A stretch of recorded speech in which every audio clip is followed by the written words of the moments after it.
Kamusta, Gemini? Welcome to Like a Tarot. Alamin natin ang energy mo gamit ang angel number at mystical cards. Mamaya, gamit naman ng tarot cards, ay alamin natin ang past, present at future. Pero syempre, ikaw na ang tumukoy kung saan ka na sa magiging reading natin ngayon.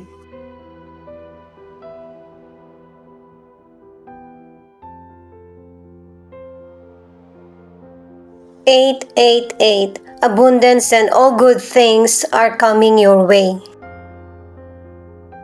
Kaya huwag kang masyadong mainip kung natatagalan ka sa proseso ng buhay mo. Yung bang hindi pa dumarating yung swerte sa'yo, pero base sa card ay paparating na. Matagal na tayong nabuhay sa mundo, kaya dapat alam na rin natin kung ano yung mga nauulit na sitwasyon.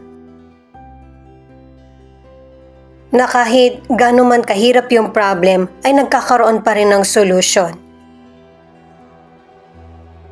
At may mga milagro pang dumarating na hindi natin inaakala or inaasahan. Na isa sa magiging kasagutan sa mga nagiging problema or worries sa buhay.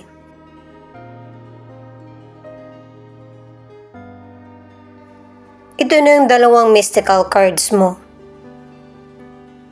Na ang ibig sabihin, may mga Gemini na magbabakasyon or makakapag-relax ka kasama yung family mo or person mo.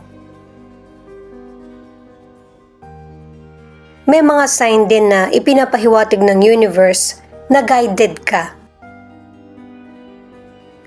Yung bang nagagamit mo yung talas ng kutob mo at saka may mga nakikita kang repeated numbers na ang ibig sabihin nito ay hindi mo kailangang mag-worry dahil sa sinusuportahan ka at guided ka ng universe. Na tamang direksyon ang tinatahak mo kahit na may paghinto or mabagal na proseso. Paalala para sa mga bagong viewers na ang reading na ito ay timeless reading, general reading, ano man na edad mo or gender mo. Kunin mo lang kung ano yung akma sa sitwasyon mo. Ikaw na rin magpalit kung si person mo ito o ikaw. At ito yung start ng 1 week reading mo.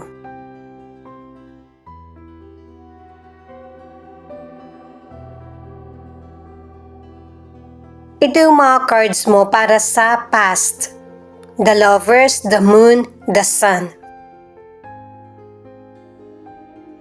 Pinapakita sa mga cards, nakadalawang cards ka na para sa healing at saka clarity ng situations mo. Ano man yung mga negatibo or ilusyon ay inaalis mo na to sa kaisipan mo. At saka yung koneksyon mo sa kapwa mo or sa person mo ay mas lalong tumitibay. Kung meron mang person na nakaaway mo or hindi mo makasundo, ikaw mismo yung magpapalaya sa sarili mo sa negatibong sitwasyon na ito. Mas pipiliin mo yung positivity, success at yung sarili mong happiness. Sa career o negosyo, pwedeng magkasama kayo sa trabaho o kaya tinutulungan ka niya sa negosyo mo or trabaho.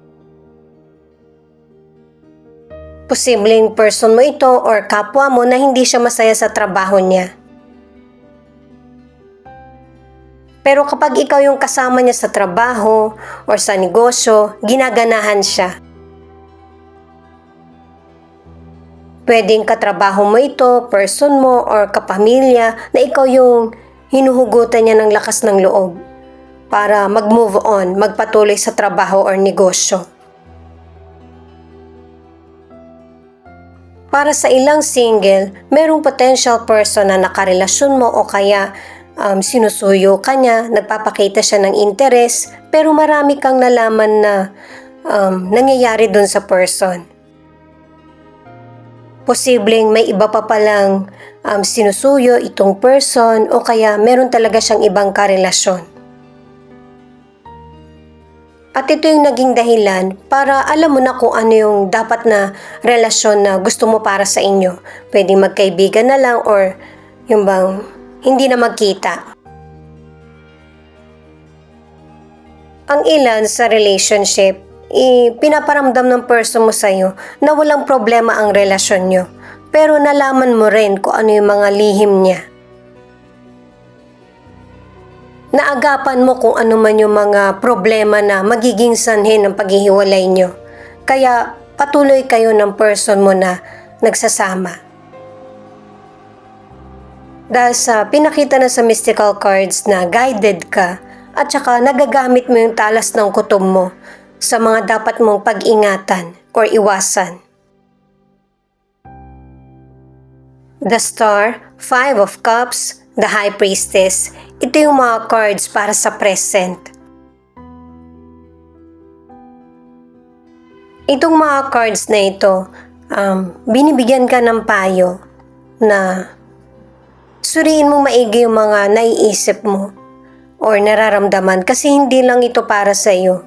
Dahil connected din yung mga taong malapit sa iyo or loved ones. Nakadalawang cards ka na, pwedeng nangyari na ito or mangyayari pa lang, na meron kang ikakalungkot na situation kasi inilihim sa iyo. Mahirap man itong gawin pero huwag kang mawala ng pag-asa at gamitin mo yung talas ng pakiramdam mo at saka kaisipan para makaalis ka sa ganitong negatibong sitwasyon or feeling. Pagkatapos ng problem na ito, marami kang marirealize na makakabuti para sa iyo at sa mga tao sa paligid mo.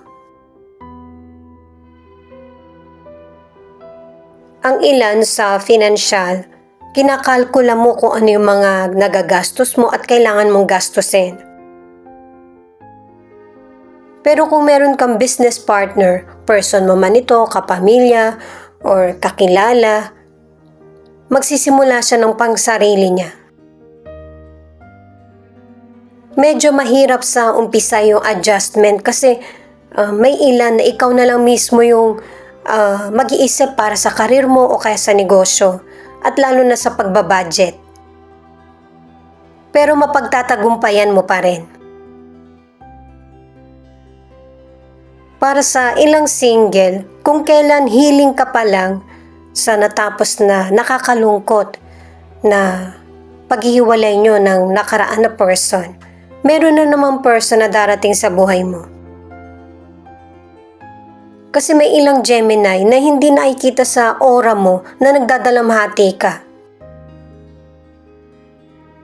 Or yung meron kang napagdaanan na kalungkutan.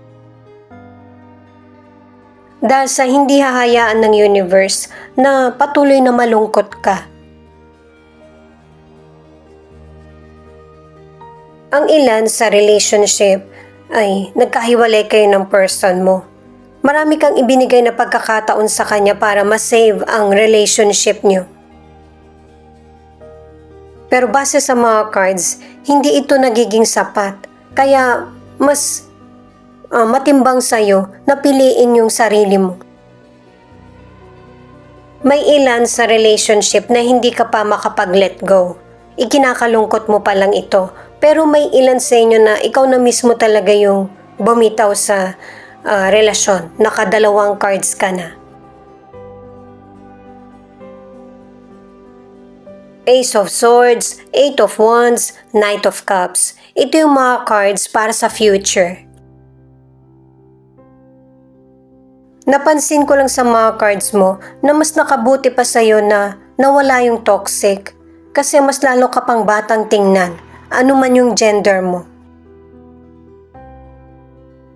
Mas naasikaso mo yung sarili mo at saka alam mo na kung ano yung dapat mong pag-alayan ng atensyon. Kasi pinuputol mo na kung ano man yung mga negativity na nangyayari sa buhay mo, situation man ito or person. At mas maraming mabilis na pangyayari sa buhay mo na makakabuti para mas lalong mag-improve ang sarili mo. Mas magfo-focus ka sa mga darating. Sa love man ito, sa career, or sa negosyo. Para sa kalusugan, panahon na ito na para iwasan na yung nakakasama para sa kalusugan mo. Kasi base sa mga cards, makakaya mo tong mapaglabanan or maiwasan. Kung meron ka namang illness, ay magkakaroon ng unti-unting healing. Magkakaroon ng improvement sa kalusugan mo at magpapatuloy ito. Ang ilang Gemini, yung illness na nararanasan mo ay makukuha sa gamot. Para sa ilang single, yung bago mong makikilalang potential person ay marunong siyang makinig at makisimpatya sa nararamdaman mo. Pwedeng mapansin mo na ito sa present or sa future, na itong person na ito ay bukod tanging nakakaunawa sa iyo. May ilang Gemini na yung potential person walang pag-amin sa feelings niya pero mararamdaman mo. Para sa ilan na nasa relationship, bago mag-move on, kailangan nasasabi mo muna sa person mo kung ano yung kinikimkim mo o saloobin. Dahil sa makakabuti ito sa'yo sa mental at pisikal. Kasi mas makakabuti sa inyo ng person mo, nagsisimula man muli kayo or bagong relasyon na ito na walang kinikimkim na sama ng loob or sekreto. Ito yung mga cards para sa feelings ng person mo na pwede rin ipakita kung ano yung feelings mo. Dahil nga sa merong maling nagawa itong person mo, nag-aalala siya na baka nagkikimkim ka na ng sama ng loob sa kanya o kaya nalaman mo na kung ano yung sekreto niya. Kung napapansin mo na ba yung mga nagagawang mali ng person mo. At saka obvious din kasi yung person mo na yung mga ginagawa niya sa iyo ay sumusobra.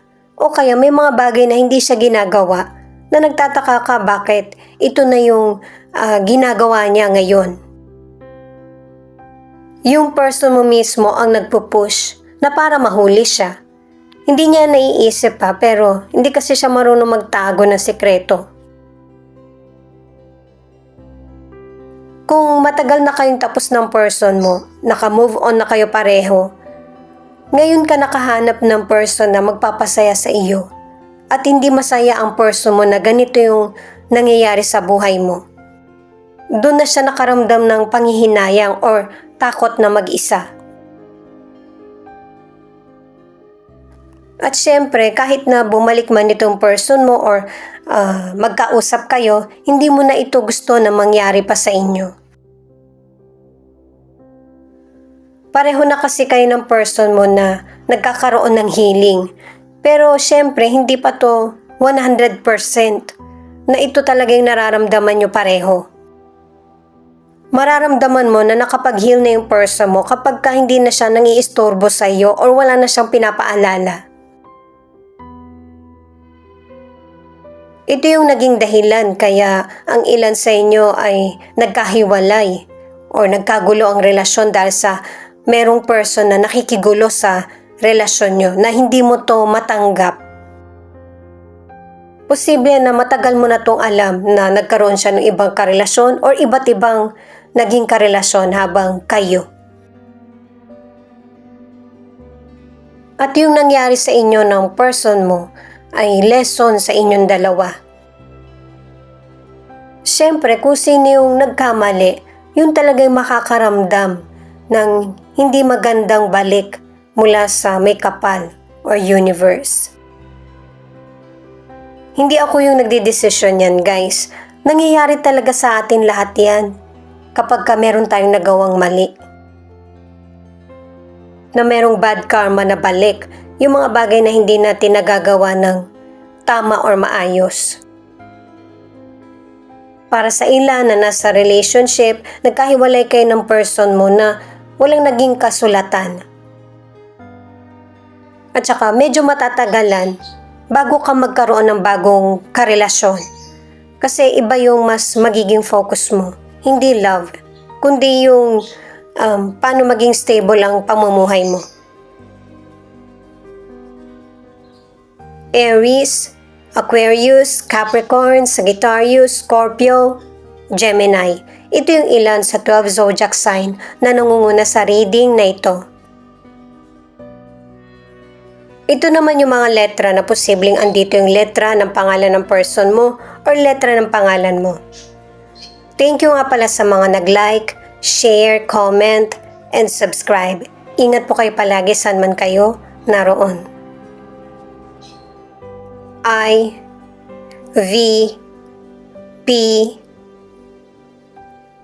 E, N, Q, W, Z, F.